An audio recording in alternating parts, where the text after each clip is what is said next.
Alright, here we have a 1980 Topps football pack, wax pack, 12 cards with one stick of gum.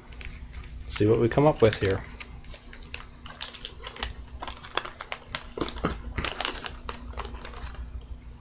Of course, the gum is stuck to a card. See if we can.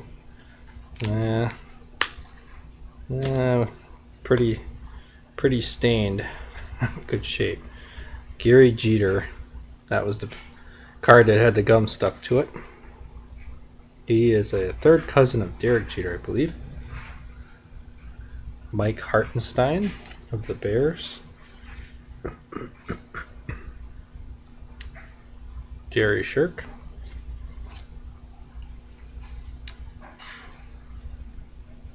Aaron Kyle.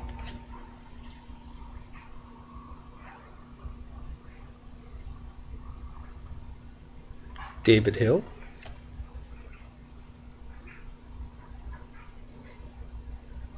Clarence Williams. George Roberts. Dan Melville. Max Reniger.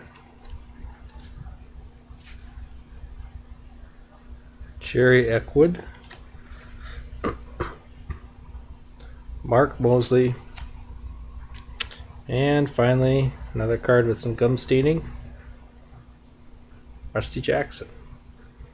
I'll make a little commentary about 1980, and anyone who collects football cards from 70s and 80s would especially know this. The 1980 set's 528 cards. The big hit is, of course, Phil Simms. The couple other minor cards, I guess you could say Walter Payton, Terry Bradshaw, Otis Anderson, Clay Matthews, his rookie's in there too. 1980 overall doesn't have a lot of star power to it. I mean, it's not a hugely popular set either. In fact, I'd say of the 80s sets, maybe with the exception of 88, 89, the end of the 80s, I'd say the 80 set really has the least amount of star power to it and just overall impact. It's not an expensive set. It's before Montana, Elway, Marino, Rice, all the big stars of the 80s for the most part. So again, nothing in this set. I've opened a lot of 1980 in the past, and it's been a fairly common theme. For whatever reason, it's just not a strong set. There's not a lot in it overall. I over the years I've pulled a few decent cards. Many times what I've done is I've just bought lots of 1980 and then put together a set, or most of a second set too.